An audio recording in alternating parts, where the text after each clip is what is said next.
നമസ്കാരം, കലാകൗമുദി ഓൺലൈനിലേക്ക് സ്വാഗതം. കേരളത്തിൻ്റെ തീരപ്രദേശങ്ങൾ കപ്പലുകളുടെ ശ്മശാന ഭൂമിയായി മാറുകയാണ്. കഴിഞ്ഞ രണ്ടാഴ്ചയ്ക്കുള്ളിൽ 2 കപ്പലുകളാണ് കേരളത്തിൻ്റെ ഉൾക്കടലുകളിൽ തീപിടിച്ച് മുങ്ങിയത്. മെയ് 25-ന് കൊച്ചിയിൽ നിന്നും ഏതാണ്ട് 80 കിലോമീറ്റർ അകലെ ഉൾക്കടലിൽ MSC കമ്പനിയുടെ എൽസ എന്ന കപ്പൽ തീപിടിച്ച് മുങ്ങി. ഈ കപ്പലിൽ നിരവധി കണ്ടെയ്നറുകൾ ഉണ്ടായിരുന്നു. ആ കണ്ടെയ്നറുകളും അതോടൊപ്പം കടലിൽ മുങ്ങി. അപകടകരമായ ദോഷകരമായ രാസമാലിന്യങ്ങൾ പേറുന്നവയായിരുന്നു ഈ കണ്ടെയ്നറുകളെന്ന് പിന്നീട് വെളിവായി. ഇതിലെ ജീവനക്കാരെ നേവിയും കോസ്റ്റ് ഗാർഡും ചേർന്ന് രക്ഷിച്ചു. എന്നാൽ ഈ കമ്പനി ഇത്തരത്തിലുള്ള അപകടമുണ്ടായപ്പോൾ കമ്പനിക്കെതിരെ ക്രിമിനൽ കേസ് എടുക്കണ്ട എന്ന വിചിത്രമായ നിലപാടായിരുന്നു കേരള സർക്കാരിനുണ്ടായത്. അപകടകരമായ രാസമാലിന്യങ്ങളുമായി വന്ന കപ്പൽ കടലിൽ മുങ്ങിയത് നമ്മുടെ മത്സ്യസമ്പത്തിന് വലിയ തോതിൽ ദോഷകരമായി ബാധിക്കുമെന്നും മത്സ്യത്തൊഴിലാളികളുടെ ജീവനോപാധികളെയും ബാധിക്കുമെന്നും അതോടൊപ്പം അവിടെ നിന്ന് പിടിക്കുന്ന മത്സ്യം ആളുകൾ ഉപയോഗിക്കാതെ വരുമെന്നുമെന്നുള്ള കാര്യങ്ങൾ വെളിവായിട്ട് പോലും ഈ കമ്പനികൾക്കെതിരെ ക്രിമിനൽ കേസ് എടുക്കാൻ സർക്കാർ മടിക്കുകയാണ്. ഇതാ ഇന്ന് കണ്ണൂരിൽ നിന്നും 120 കിലോമീറ്റർ അകലെ വാൻഹായ് 503 എന്ന മറ്റൊരു കണ്ടെയ്നർ ഷിപ്പ് തീപിടിച്ച് മുങ്ങിയിരിക്കുകയാണ്.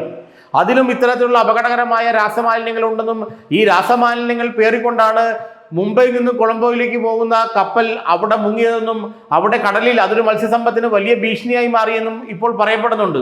ഏതായാലും നേവിയും കോസ്റ്റ് ഗാർഡും അങ്ങോട്ട് തിരിച്ചിട്ടുണ്ട്.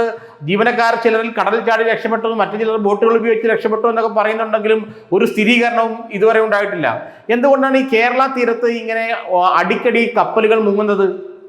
ഈ ഒരു കാര്യം പറഞ്ഞു വരുന്നത്, ഇത്തരം കപ്പലുകൾ പലതും കാലാവധി കഴിഞ്ഞ് പൊളിച്ചു നീക്കേണ്ടവയാണ്. അപകടകരമായ രാസമാലിന്യങ്ങൾ വഹിക്കുന്ന കപ്പലുകൾ ഒരിക്കലും പുതിയ കപ്പലുകളാവില്ല. അത് വളരെ പഴക്കഞ്ഞ കപ്പലുകളായിരിക്കും.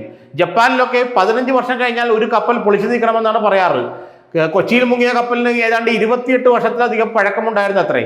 അപ്പോൾ ഇൻഷുറൻസ് തുക തട്ടിയെടുക്കാൻ വേണ്ടി ഈ കപ്പലുകളെ മനഃപൂർവ്വം കത്തിച്ച് മുക്കുന്നു എന്നുള്ള ആരോപണവും ഇപ്പോൾ ഗൗരവമായി ഉയർന്നു വരുന്നുണ്ട്. വലിയ തോതിൽ ഇൻഷുറൻസ് തുക തട്ടിയെടുക്കാൻ കഴിയുമെന്നാണ് പറയുന്നത്. കാരണം ഇത്തരത്തിലുള്ള ഒരു കപ്പൽ നിർമ്മിക്കണമെങ്കിൽ ഒരു 480 കോടി 400 കോടി രൂപ ചിലവാകും. അപ്പോൾ വലിയ വിലയ്ക്ക് ഇൻഷുർ ചെയ്ത് കണ്ടം ചെയ്യേണ്ട ഇത്തരം കപ്പലുകൾ ഇൻഷുറൻസ് തുക തട്ടിയെടുക്കാൻ വേണ്ടി ഉൾക്കടലുകളിൽ കത്തിച്ച് മുക്കുകയാണെന്നുള്ള ആരോപണം പല ഭാഗത്തു നിന്നും ഉയരുന്നുണ്ട്. അതോടൊപ്പം തന്നെ ഇന്ന് കണ്ണൂരിൽ മുങ്ങിയ വാൻഹായ് 503 എന്ന കണ്ടെയ്നർ ഷിപ്പും അത്തരത്തിൽ അപകടകരമായ രാസമാലിന്യങ്ങൾ പേറുന്ന കപ്പലാണെന്നും ആ കപ്പൽ മുംബൈയിൽ നിന്നും കൊളംബോയിലേക്ക് പോകും വഴിയാണ് കണ്ണൂർ തീരത്ത് നിന്നും 120 കിലോമീറ്റർ അകലെ കടലിൽ പൊട്ടിത്തെറിച്ച് മുങ്ങിയെന്നുമാണ് പറയുന്നത്. ഈ അപകടകരമായ രാസമാലിന്യങ്ങൾ കപ്പലുകൾ കൊണ്ടുപോകുന്നത് തന്നെ ഒരിക്കലും സാധാരണഗതിയിൽ രാഷ്ട്രങ്ങൾ അംഗീകരിക്കാതില്ല. ഇത്തരം കപ്പലുകൾ വലിയൊരു ദുരന്തമാണ് വിളിച്ചു വരുന്നത്. കടലിൽ സഞ്ചരിക്കുന്ന ടൈം ബോംബ് പോലെയാണ് ഇത്തരം കപ്പലുകൾ. വലിയ രാസമാലിന്യങ്ങൾ ഏത് സമയം പൊട്ടിത്തെറിക്കാം. അത് കടലിന്റെ ആവാസ വ്യവസ്ഥയ്ക്ക് തന്നെ ഭീഷണിയും ഉണ്ടാക്കാം. എന്നാൽ കേരള സർക്കാർ എടുത്തേക്കുന്ന വിചിത്രമായ തീരുമാനം എന്ന് പറയുന്നത്, ഇത്തരം അപകടങ്ങൾ ഉണ്ടാക്കുന്ന കപ്പലുകൾക്കെതിരെ, കമ്പനികൾക്കെതിരെ ക്രിമിനൽ നടപടി ഉണ്ടാകില്ലെന്നാണ്. കാരണം ക്രിമിനൽ നടപടി ഉണ്ടായാൽ ചിലപ്പോൾ ഇവർക്ക് ഇൻഷുറൻസ് കിട്ടില്ല.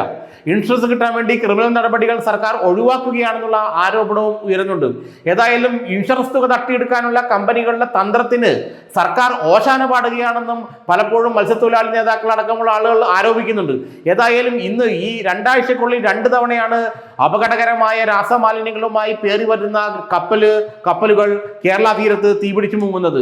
ഇതൊരു തുടർക്കഥയായി കഴിഞ്ഞാൽ ഇത് കേരളത്തിൻ്റെ മത്സ്യസമ്പത്തിനെ വലിയ ഗുരുതരമായ തോതിൽ ബാധിക്കും. കാരണം വളരെ അപകടകരമായ രാസമാലിന്യങ്ങളാണ് ഈ കപ്പലുകളിൽ ഉള്ളതെന്നാണ് പറയപ്പെടുന്നത്.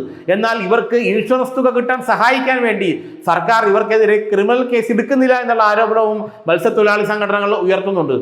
ഈ കഴിഞ്ഞ 2 ആഴ്ചയ്ക്കുള്ളിൽ മുങ്ങിയ 2 കപ്പലുകളും അപകടകരമായ ദോഷകരമായ മനുഷ്യൻ്റെയും കടലിൻ്റെയും ആവാസ വ്യവസ്ഥയെ പൂർണ്ണമായും നിലംപരിശാക്കുന്ന രീതിയിലുള്ള കെമിക്കലുകൾ, രാസമാലിന്യങ്ങളാണ് കൊണ്ടുപോയിക്കൊണ്ടിരുന്നത്.